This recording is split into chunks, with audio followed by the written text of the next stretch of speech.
Buenas tardes, hermanos. Ahí está. Pues qué gozo, qué alegría estar reunidos el día de hoy y pues también qué emoción porque estamos iniciando una nueva serie el día de hoy en el libro de Romanos. Una de las cartas más importantes del Nuevo Testamento, así que vayan en su Biblia, por favor, al libro de Romanos, capítulo 1. Hoy vamos a estar viendo nada más una introducción al libro de Romanos. Así que vamos a ir en nuestras Biblias al primer capítulo de Romanos.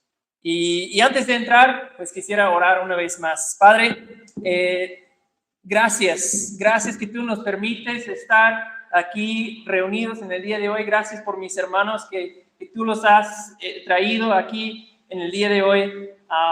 Padre, que podamos deleitarnos hoy en ver cómo has orquestado las circunstancias para que fuera escrita esta carta.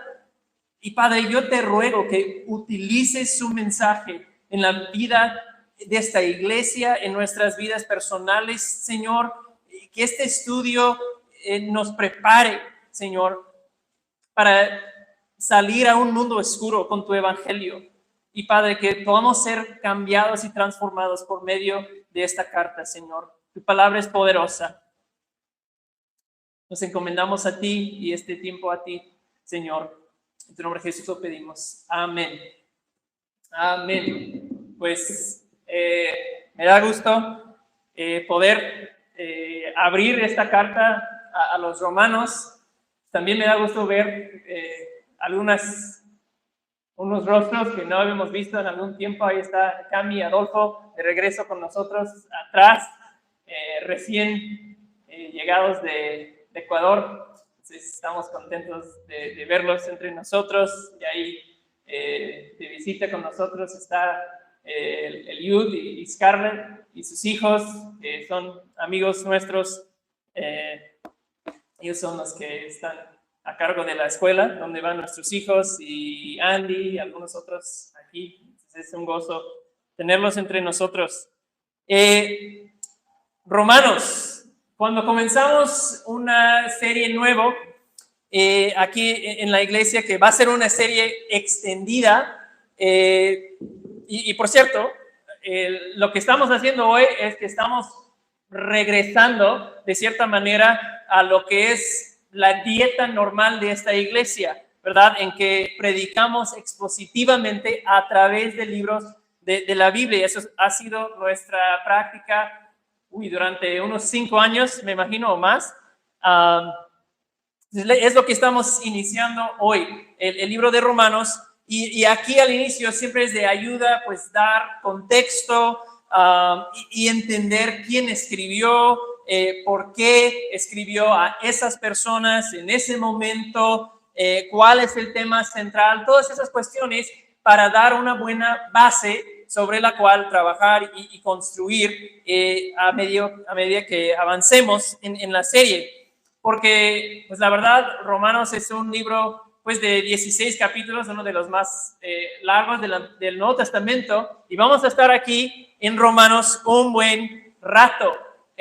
Famosamente, el predicador británico Martin Lloyd-Jones predicó 366 sermones en su serie sobre el libro de Romanos. Imagínense cuántos años duró para predicar 366 sermones sobre Romanos. Entonces va a ser una serie larga, por eso hoy solo vamos a ver las primeras 3 letras del nombre de Pablo.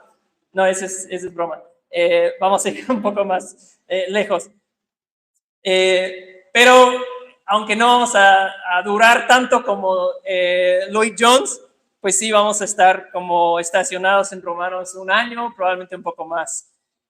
Y es una serie que a mí me emociona mucho, porque va a ministrar a toda la iglesia. Si tú eres un creyente nuevo, si no tienes mucho tiempo en la iglesia, si todavía tú te estás preguntando qué significa eso de ser cristiano, qué es lo que hizo Cristo por nosotros, cómo es la vida cristiana, Romanos va a contestar esas preguntas. ¿sí? Y a todos nosotros nos va a equipar, ¿verdad? Nos va a traer solidez en lo que es el Evangelio de Jesucristo, ¿sí? Para que podamos salir allá afuera equipados y armados con lo que es el Evangelio de Jesucristo, ¿sí? Entonces es un libro que, bueno, creemos que todos los libros, ¿verdad?, de la Biblia son inspirados, todos son útiles, pero a través de la historia de la iglesia, Dios ha utilizado a Romanos en especial, de manera especial, para producir vida y traer luz a su pueblo. Ha sido Romanos que Dios ha utilizado, porque es una carta espectacular, ¿no? Y en ese sentido, probablemente, si vemos la historia de la iglesia, es la carta que más quizás alcance e impacto ha tenido sobre la iglesia. Agustín de Hipona, algunos han oído de esa figura, un hombre que Dios usó para bendecir a la iglesia a través de sus escritos. Agustín vino a Cristo leyendo Romanos. Leyó Romanos 13, 11 a 14. Quiero leerlo rapidito. Romanos 13, 11 a 14 dice, y hagan, eso es lo que leyó Agustín cuando Dios lo salvó, hagan todo esto, conociendo el tiempo, que ya es hora de despertarse del sueño, porque ahora la salvación está más cerca de nosotros que cuando creímos. La noche está muy avanzada y el día está cerca. Por tanto, desechemos las obras de las tinieblas y vistámonos con las armas de la luz. Andemos decentemente como de día, no en orgías y borracheras, no en promiscuidad sexual y lujurias, no en pleitos y envidias. Antes bien, vístanse del Señor Jesucristo y no piensen en proveer para las lujurias de la carne. Esos son los versículos que taladraron el corazón de Agustín. Él había vivido una vida muy promiscua, desordenada en el tema sexual, y Dios le quebrantó leyendo ese pasaje. Otro pastor, predicador que vivía por el mismo tiempo de Agustín, se llama Juan Crisóstomo. Tenemos sus sermones escritos sobre varios libros de la Biblia todavía. Juan Crisóstomo consideraba la carta a los romanos como tan importante que pedía a un asistente que tenía que le leyera la carta 2 veces por semana mientras preparaba sus sermones. Imagínense, cada semana 2 veces Romanos. Así veía la importancia de esta carta. Y quizás el ejemplo más famoso es el de Martín Lutero, ¿verdad? Un sacerdote católico alemán que nació de nuevo cuando leyó Romanos 1, 16 al 17. Dice ese texto, porque no me avergüenza del Evangelio, pues es poder de Dios para la salvación de todo el que cree, del judío primeramente y también del griego, porque en el Evangelio la justicia de Dios se revela por fe y para fe, como está escrito, mas el justo por la fe vivirá. Y él leyó esas palabras y la luz se prendió por Martín Lutero. Él había vivido angustiado por meses, tratando de establecer su propia justicia. Y cuando leyó esos versículos, que hay una justicia que de Dios que se obtiene por medio de la fe, Dios abrió sus ojos y trajo luz y paz a su alma. Y él comenzó a enseñar esas verdades, él comenzó a escribir sobre estas verdades, y de ahí surgió lo que conocemos como la Reforma Protestante, ¿sí? Entonces Dios usó a Martín Lutero, pero usó a Romanos realmente para corregir el rumbo de la iglesia y recuperar el Evangelio hace más de 500 años, porque se había perdido prácticamente el Evangelio, ¿verdad? Recuperar el corazón del Evangelio, la justificación por medio de la fe. Luego Lutero dijo que Romanos era la carta principal del Nuevo Testamento, y escribió Lutero: Romanos nunca podrá leerse demasiado o ser sobrevalorado. Nunca podrá leerse demasiado o ser sobrevalorado. Y es por eso que F.F. Bruce, que es un comentarista actual, dice en su comentario, ahí va a aparecer en pantalla, no se sabe, escuchen eso, no se sabe qué sucederá cuando la gente comience a estudiar la carta a los romanos. Lo que le sucedió a Agustín, Lutero, Wesley, inició grandes movimientos espirituales que han dejado su huella en la historia mundial. Pero cosas similares han sucedido y mucho más frecuente a hombres y mujeres comunes y corrientes cuando las palabras de esta carta les llegaron con poder. Por tanto, aquellos que han leído hasta ahora, que estén preparados para las consecuencias de seguir leyendo. Usted ha sido advertido. ¿Sí? Dios ha hecho grandes movimientos, ha derramado su poder entre su pueblo a través del estudio de la carta a los romanos. Así que yo estoy emocionado por comenzar esta carta y oramos que Dios use su palabra, ¿verdad? Que lo haga otra vez entre nosotros y use Romanos para hacer una obra entre nosotros, para santificarnos y para traer a salvación a muchas personas. Ese es nuestro deseo. Ok, vamos a comenzar viendo algunos datos acerca del libro y su propósito en el día de hoy. Entonces, vamos a pasar al siguiente, que es el autor. ¿Quién es el autor de esta carta, de esa epístola? Bueno, el autor es el apóstol Pablo, ¿verdad? El gran misionero elegido por Dios para llevar el evangelio a los gentiles. Y en Romanos, de manera particular, vemos lo intelectualmente brillante que es Pablo. De hecho, eso es muy interesante, no lo sabía, lo descubrí esta semana, que su argumentación en Romanos es tan preciso que hace años algunas universidades ponían sus alumnos de derecho, los alumnos que estaban estudiando leyes, a estudiar la carta a los romanos para aprender de Pablo, ¿verdad? Cómo lógicamente presentar y argumentar un caso legal. O sea, aprendieron de cómo Pablo desarrolla su argumentación en Romanos. Ellos aprendieron cómo trabajar en un caso legal, en un tribunal. Eso es muy interesante porque se ve esa precisión y lo brillante que era Pablo cuando escribió esta carta. Entonces el autor es Pablo, dice 16:22 de la carta, el último capítulo, dice ahí, yo Tercio, que escribo esta carta, los saludo en el Señor. Entonces Tercio fue su amanuense de Pablo, ¿sí? Pablo le dictaba la carta y Tercio lo fue escribiendo, lo fue registrando, ¿sí? Se llama amanuense, esa función como de escriba. Pero, volviendo a capítulo 1, lo que Pablo dice en su saludo es especialmente importante cuando pensamos en la autoría de Pablo. Ahí presenta Pablo en 1-7 sus credenciales, habla de su apostolado, que ha sido apartado para el evangelio de Dios. No lo vamos a estudiar a detalle hoy, pero lo que Pablo dice es muy importante porque la mayoría de las cartas que Pablo escribió, las escribía a iglesias que él mismo había fundado, ¿sí? Entonces, cuando Pablo pues escribía a esas iglesias en Corinto, en Filipos y demás, pues podía visualizar a las personas a quienes escribía, ¿verdad? Él había comido en sus mesas, sigo pateando esa cosa, o sea, los conocía, ¿verdad?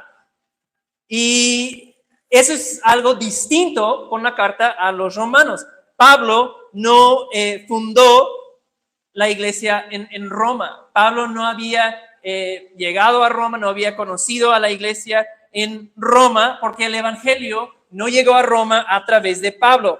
De hecho, si checamos Hechos 2, versículos 9 y 10, ese es el registro del día de Pentecostés, que pues el Espíritu Santo es derramado, Pedro predica, pero hay un registro de las personas que estaban presentes ese día y dice que ahí estaban partos, medos, elamitas, habitantes de Mesopotamia, Judea, Capadocia, Ponto y de Asia, de Frigia y de Panfilia, de Egipto y de las regiones de Libia, alrededor de Cirene, viajeros de Roma, tanto judíos como prosélitos. Entonces, lo que la mayoría de los estudiosos, comentaristas creen es que el evangelio llegó a Roma a través de esas personas que estuvieron presentes en el día de Pentecostés, que Dios los salvó a un grupo de ellos, regresan a Roma y empiezan a compartir el evangelio en Roma y así se establece la iglesia en Roma. ¿Okay?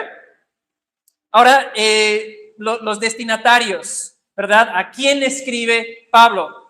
Bueno, y vamos a ver un poco más de eso en el propósito de la carta. ¿A quién escribe Pablo? Bueno, en 1:7, Pablo dice: a todos los amados de Dios que están en Roma, llamados a ser santos, gracia y paz a ustedes de parte de Dios nuestro Padre y del Señor Jesucristo. Es interesante que Pablo no escribe a la iglesia que está en Roma. En varias de sus cartas comienza de esa manera: a la iglesia que está en tal lugar. No lo dice aquí, sino que se dirige a ellos como todos los amados de Dios que están en Roma, a todos los amados, no se dirige a la iglesia en particular. Probablemente es porque la iglesia en Roma consistía de muchas pequeñas iglesias en casas, ¿sí? Entonces, no se dirigía a una iglesia en particular, sino a todos los amados de Dios que están en Roma, porque había varias iglesias pequeñas en casas. Ahora, Roma, la ciudad, como sabemos, es la capital del Imperio Romano. Y Roma era una ciudad muy importante en aquel tiempo. Y era una ciudad muy grande en aquel tiempo también, con una población de más de 1 millón de personas. Para aquellos tiempos eso era una ciudad enorme. Algunos estiman que hasta 1.6 millones de personas vivían en Roma. Entonces, Roma es una ciudad importantísima en el mundo antiguo. Lo que se desarrolló ahí en Roma y en la sociedad romana en temas de gobierno y otras cosas dan las bases de mucho de lo que conocemos hoy en día en gobiernos modernos, pero al mismo tiempo era una sociedad y una ciudad completamente dada a la lascivia, a la sensualidad, totalmente depravada, ¿sí? Y para colmo, cuando Pablo escribe la carta a los romanos, Nerón está subiendo al poder. El emperador es Nerón. Y si sabes algo de Nerón era un cuate bien enfermo en todo sentido. Era terrible, ¿verdad? Las barbaridades que hizo, bueno, ese es otro estudio. Pero terminó persiguiendo a la iglesia de manera muy fuerte. Entonces, vivir en Roma como cristiano en aquel tiempo era algo sumamente complicado por todo ese contexto. ¿Ok? Vamos a seguir con el propósito. ¿Ok? Voy a dar 3 razones por las cuales Pablo escribe esta carta. En primer lugar, Pablo desea su crecimiento en Cristo. Pablo desea su crecimiento en Cristo. Si ves a 1:11, Pablo dice: porque anhelo verlos para impartirles algún don espiritual a fin de que sean confirmados. Pablo deseaba ministrarles a los creyentes en Roma. Quería confirmar su fe. Él quería una iglesia que fuera firme en Roma. 15:15 nos da otro indicio de que eso era su deseo. Capítulo 15, versículo 15, dice Pablo: pero les he escrito con atrevimiento sobre algunas cosas para así hacer que las recuerden otra vez por la gracia que me fue dada para ser ministro de Cristo Jesús a los gentiles, ministrando a manera de sacerdote el evangelio de Dios, a fin de que la ofrenda que hago de los gentiles sea aceptable, santificada por el Espíritu Santo. Entonces Pablo dice: mira, les he escrito porque con atrevimiento sobre ciertas cosas. ¿Por qué? Bueno, porque quiero ministrarles, quiero que crezcan, quiero corregir ciertas cosas entre ustedes, quiero que la iglesia se establezca y que tenga fortaleza, ¿sí? Entonces, eso era el deseo de Pablo en escribir Romanos. Por supuesto, deseamos y oramos que tenga el mismo resultado entre nosotros, que nos fortalezca, que nos establezca este estudio.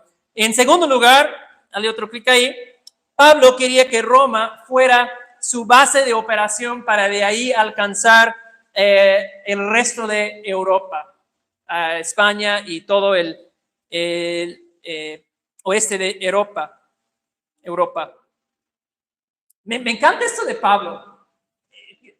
Hay que entender algo. Pablo, cuando escribe a Romanos, ya tenía 25 años de ministerio, 25 años de ser misionero y estar viajando pues hacia Grecia, de regreso a Jerusalén, toda esa zona. 25 años tenía de estar haciendo eso. Y tanto que Pablo dice que ha llenado a Asia y a Grecia con el evangelio. Entonces, su deseo es ir donde Jesús no es conocido. Si regresamos a 15, creo que es 15:22,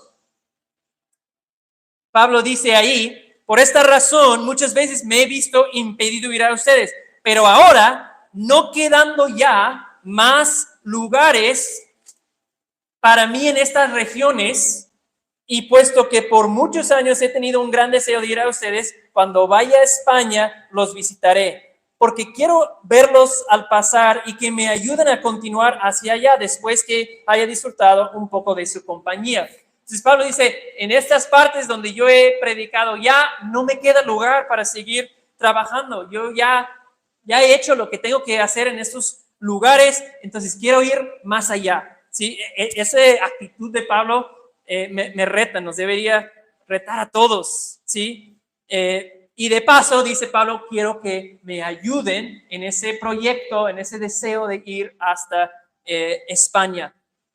Pablo todavía quería abrir un nuevo capítulo en su vida para extender el evangelio, ¿verdad? Eso es impresionante, que Dios nos dé ese espíritu, hermanos, de que quiero que mi vida cuente para el evangelio de Jesucristo. Entonces Pablo lo que está en parte queriendo hacer es establecer una conexión entre él y la iglesia en Roma, porque no se conocían, ¿sí? Y que ellos entendieran con claridad el mensaje que él predica, ¿verdad? Para que cuando llegara no dijera: no, pues Pablo, tú enseñas otra cosa, o no estamos de acuerdo con lo que tú dices. Él quería exponerles su evangelio, ¿sí? Y obviamente para que lo apoyaran en su ministerio futuro. Número 3, de propósito, para resolver un problema entre judíos y gentiles, entre gentiles y judíos. Eso es una gran preocupación en la carta a los romanos. Hay evidencia que sugiere que en Roma vivía un gran número de judíos. Entre 40 y 50 mil judíos vivían en Roma en aquel tiempo. Entonces, son bastantes. Ahora, Roma es una ciudad pues pagana, ¿verdad? Totalmente. Ellos adoraron a muchos dioses, incluso el emperador fue reconocido como otro dios más dentro de los dioses romanos. Entonces, en Roma, cuando llega el evangelio, hay personas que están recibiendo el evangelio y están saliendo de la idolatría, saliendo de paganismo. O sea, anteriormente adoraban a Júpiter, a Neptuno, a Apolo, a Diana y demás deidades que ellos tenían, pero de repente escuchan el evangelio y Dios en su gracia los salva. Y en medio de ese contexto pagano, esas personas tienen que aprender qué significa ser un discípulo de Jesús y qué significa seguirle a Jesús. Pero ¿qué pasó? Luego hay esos judíos en la ciudad Y lo que pasó fue algo que ocurrió en casi todos los lugares donde iba el evangelio en el primer siglo. Donde iba el evangelio, ahí atrás llegaron los judíos, venían enseguida.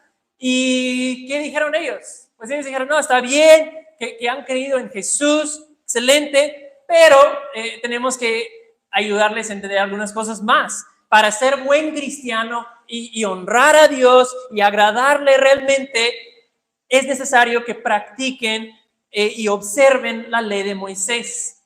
Porque para estar bien con el Dios verdadero, eso es parte de, ¿sí?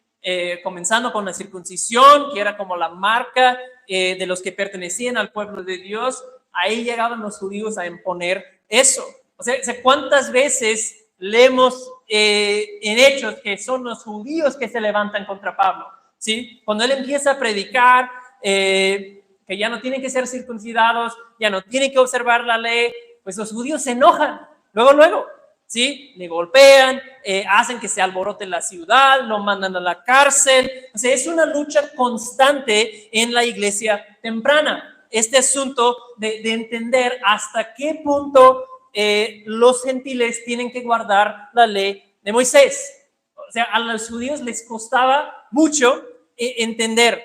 No podían aceptar que alguien podía estar bien con Dios si no fuera circuncidado y si no guardara la ley.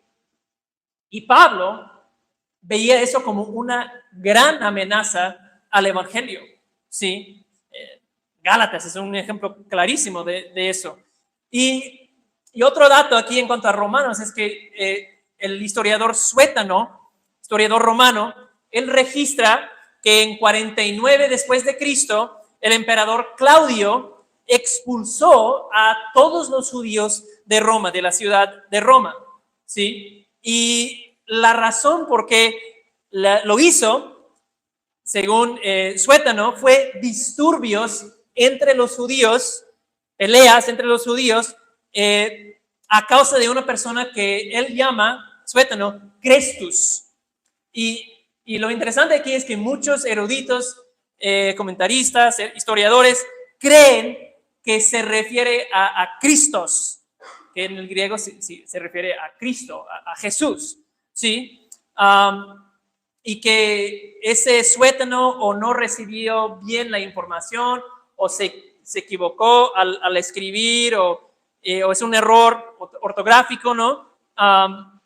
Quería escribir aquello a que se refería fue Cristos, ¿sí?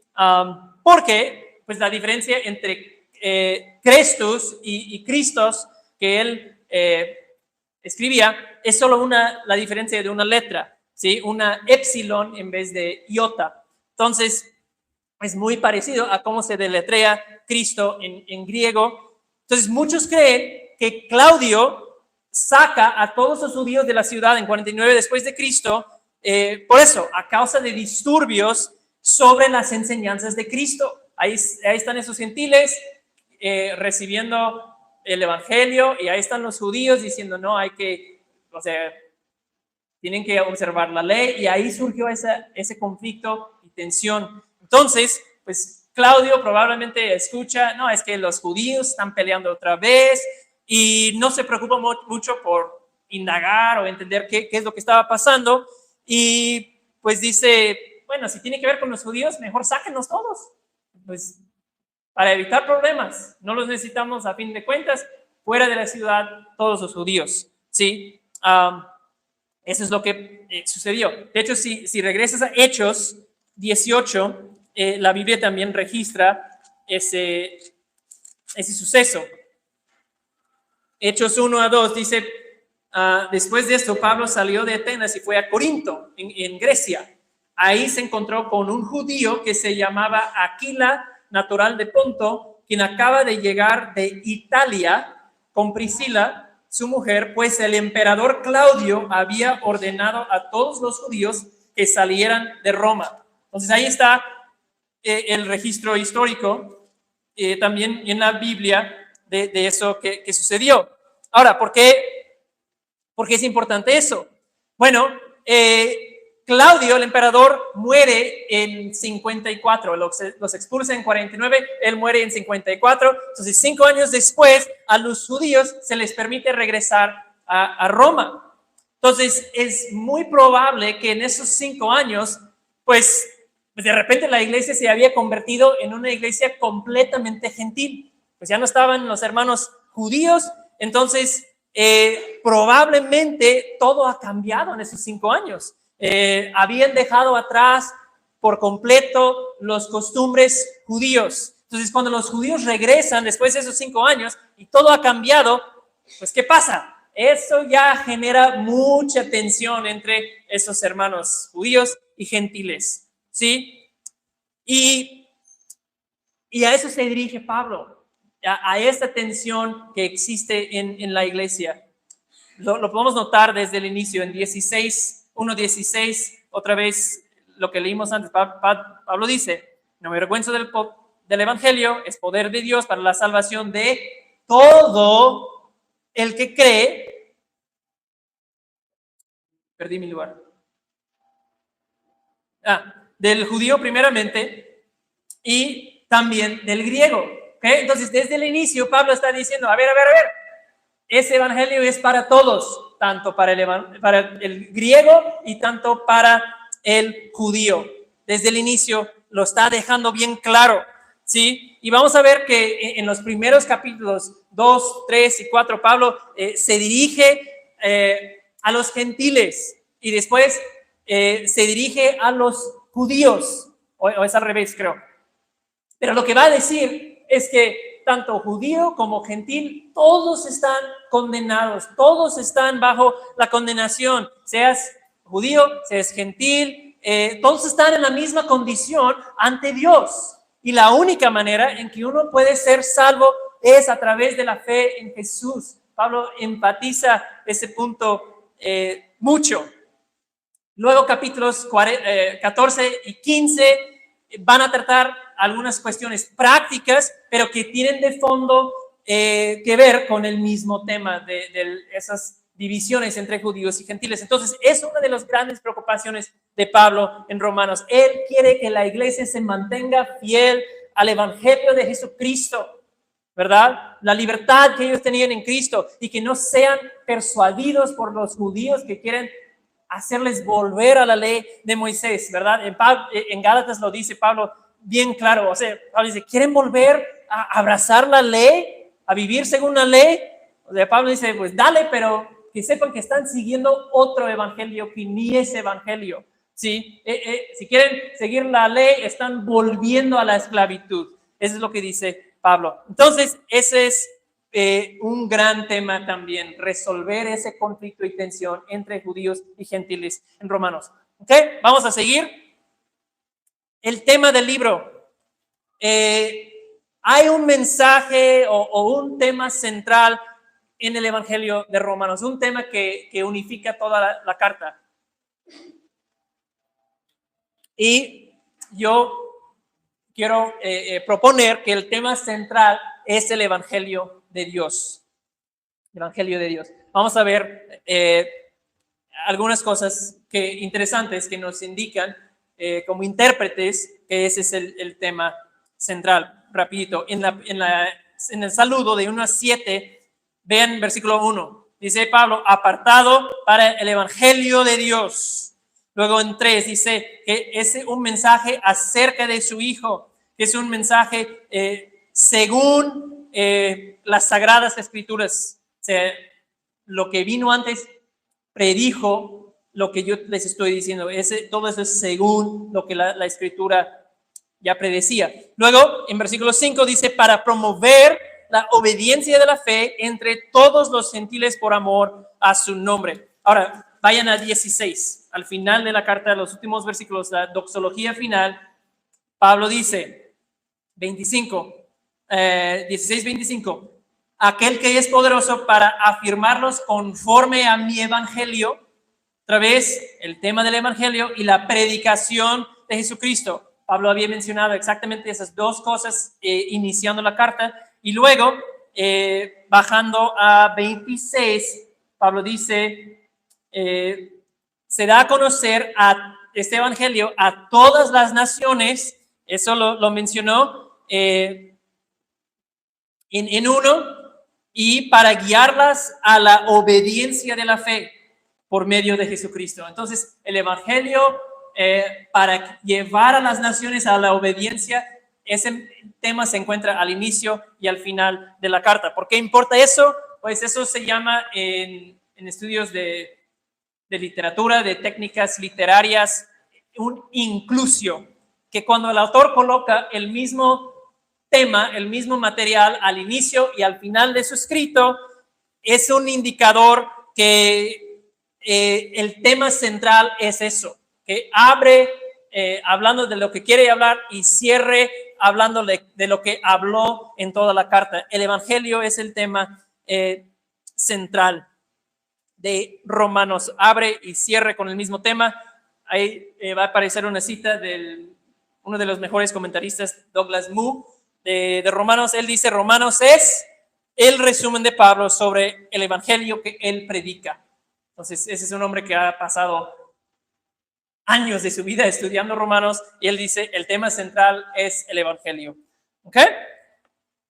Y en esta exposición del evangelio que es Romanos, el corazón del evangelio, que es la justificación por la fe sola, recibe atención y explicación especial. La justificación por la fe, que es la fe en Jesús, lo que nos pone en buenos términos con Dios, ¿sí? Que Dios perdona nuestro pecado y lo borra.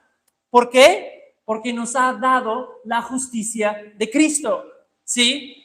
Que en Él, en Jesús, Dios te ve a ti, si estás en Cristo, confiando en Él, como si nunca hubieras pecado, como si nunca hubieras obedecido a Dios. Esa es la gloria de la justificación, que Dios te otorga la justicia de Cristo, ¿sí? La gloria del Dios que justifica al impío, ¿verdad? A través de la obra de Jesús. Vamos a ver mucho que Pablo explica y se indaga en ese tema en Romanos.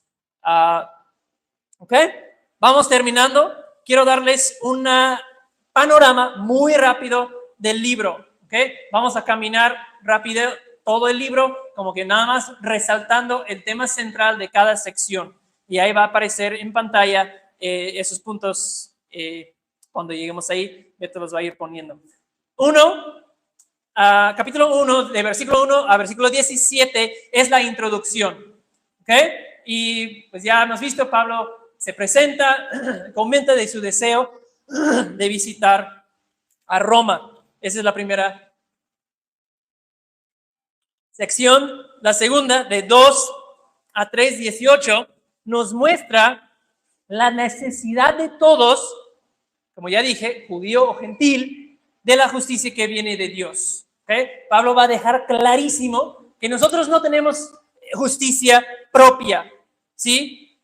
No tenemos justicia delante de Dios, por ende, todos están bajo el juicio de Dios. Siguiente 3:19 a lo largo de capítulo 4, 3:19 y capítulo 4, esa es la siguiente sección. Pablo ahí presenta el regalo de la justicia que viene de Dios, ¿verdad?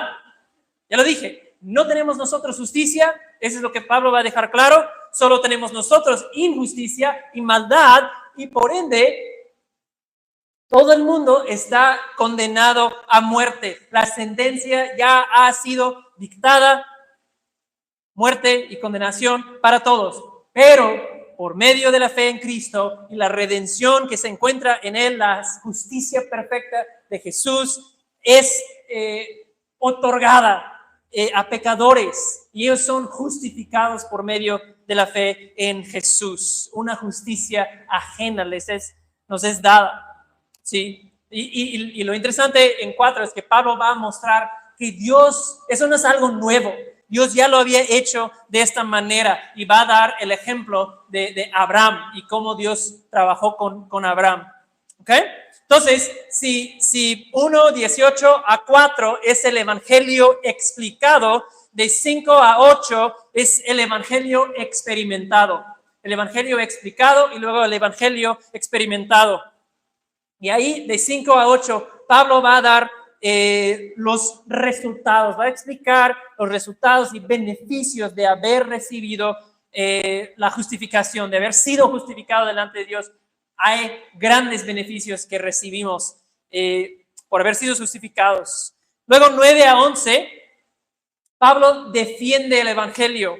En la primera parte de la carta, Pablo ha enfatizado tanto que a pesar de haber recibido la ley y todas las promesas de Dios, que los judíos se encuentran en la misma condición que los gentiles. Y luego en 5 a 8, pues va lo que acabamos de mencionar. Pablo está diciendo a los gentiles que ustedes han recibido todos los beneficios, las promesas, van para ustedes gentiles también, ¿sí? Entonces, Pablo anticipa que para los judíos, pues la duda va a surgir, ¿ok? Pero, ¿qué pasa entonces con todas las promesas de Dios que Él dio a nuestro pueblo a lo largo del Antiguo Testamento? ¿Qué pasa con eso? O sea, si es así que los gentiles están recibiendo y a los judíos muy pocos, o sea, Dios nos hizo promesas. ¿Será que Dios no ha sido fiel a sus promesas? Y si es así, entonces esas nuevas promesas que tú nos estás dando, Pablo, ¿será que realmente no podemos confiar en Dios tampoco para estas promesas? ¿Sí? O sea, hay una confusión ahí. Cuando lleguemos ahí, pues eso será más claro. ¿Sí? ¿Es confiable Dios? Entonces, en esta sección de 9 a 11, que es quizás la parte más complicada del libro, Pablo explica la elección de Israel y cómo fue que Dios eligió a Israel, quienes dentro de Israel son y no son elegidos,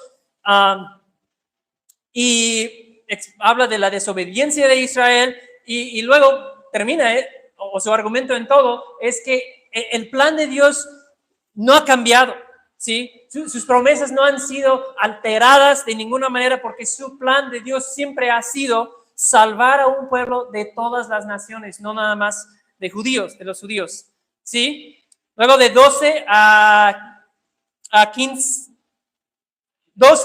13, tenemos el evangelio aplicado. De 12 a 15, 13, el evangelio aplicado. Y en esta sección, Pablo habla de vivir el evangelio en la vida diaria. ¿Cómo es que el evangelio transforma el creyente y cómo es que le hace obediente a Cristo? Y Pablo en esta sección va a hacernos un llamado claro y contundente de amarnos unos a otros. Esa es parte de lo que quiere lograr en la iglesia, que ellos se amen unos a otros entre judíos y gentiles. Y el mismo mensaje va a ir para nosotros, ¿ok? Y la conclusión de 15 a 14 al final de 16 es pues la conclusión de la carta. Pablo va a hablar otra vez de sus planes futuros, lo que él quiere lograr con este viaje a Roma que quiere hacer, su deseo de visitar a Roma, y termina saludando a muchas personas y viendo esos saludos que Pablo manda a muchas personas que conocía o había oído de ellos en Roma, pues muestra, ¿no?, ese corazón de Pablo, que le importaba a Pablo siempre las personas, ¿verdad? Él tenía una visión grande de alcanzar a Europa, pero tomaba tiempo de saludar a personas, a individuos que eran importantes para Pablo. Sí, Pablo tenía amor por ellos en Cristo. ¿Okay? Entonces, ese es el panorama rapidito de la carta a los romanos. Espero que eso como que nos da un mapa de cómo se ve la carta y a dónde vamos, ¿verdad?, con esta serie. Quiero terminar con una última diapositiva, cómo mejor aprovechar esta serie. ¿Ok? Rapidito. La primera, no se pierda ninguna entrega, ¿sí? Animarles a que asistan, ¿verdad?, a que estén para el domingo que sigue, ¿verdad? No se pierda ninguna entrega. Así va a tener mayor provecho, porque como dije, Pablo va desarrollando un argumento. Entonces, si tú pierdes una pieza de ese argumento, pues a lo mejor lo que escuchas no va a tener sentido, ¿sí? Gracias a Dios tenemos la transmisión y que se queda en YouTube, porque si tienes que perder uno, pero no es lo mismo ver en YouTube que estar aquí. Segundo, lee el libro de Romanos. Yo les quiero sugerir que lo lea 5 veces a lo largo de esta serie. Ya les dije que vamos a estar 1 año o quizás más en el libro de Romanos. Así que cada 2 meses o algo así, puedes ir leyendo esta carta. Yo creo que eso va a ayudarte a sacar mayor provecho de esta serie, porque tú mismo te vas a ir familiarizándote con el contenido de la carta. Y en el mismo sentido, el tercer punto, lee los versículos o la sección que nos va a tocar el siguiente domingo, ¿sí? Entonces, si tú sabes que terminamos en 3:18 y que parece que lo que viene es un párrafo de los siguientes 8 o 9 versículos, pues lee eso en el transcurso de la semana. ¿Por qué? Bueno, porque es la palabra de Dios para empezar, ¿no? Pero te va a ayudar a llegar anticipando lo que vas a escuchar, ¿verdad? Porque cuando lees a lo mejor vas a tener ciertas dudas, vas a tener preguntas, y cuando ya has leído y ya como que vas anticipando lo que se va a tocar el domingo, pues vas a prestar mayor atención, ¿sí? Porque ya vienes anticipando lo que se va a decir con preguntas, con dudas, y vas a estar atento a ver si el pastor contesta mis preguntas que yo tenía leyendo, ¿sí? Entonces eso es algo que creo que nos ayudaría mucho, y los quiero animar en eso. Y por último, oír y hacer la palabra, y eso es siempre, ¿verdad? Tenemos que ser no solo oidores de la palabra, sino hacedores de ella, dice Santiago, oír y hacer la palabra. Si no aplicas lo que vamos aprendiendo, de nada te sirve de llenar tu cabeza con más conocimiento intelectual, con más teología. Tenemos que oír y hacer la palabra. Hermanos, no queremos predicar Romanos pues nada más para decir que predicamos expositivamente otro libro de la Biblia, ¿verdad? Para tener otro playlist de todos los sermones en YouTube. Eso no es el punto, ¿verdad? Nuestra meta en predicar Romanos tampoco es aprender intelectualmente, ser más informados teológicamente. La meta es que el glorioso evangelio de nuestro Señor Jesucristo nos transforme, que nos cambie para que seamos cada vez más como Él. Amén. Vamos a orar. Padre, gracias por este libro de Romanos. Gracias que pudimos ver esta introducción el día de hoy. Señor, yo te pido que uses esta carta de Romanos para confirmarnos en el evangelio de tu Hijo Jesucristo y para hacernos amarlo más y ser más parecidos a Él. Lo pedimos en tu nombre, Jesús. Amén.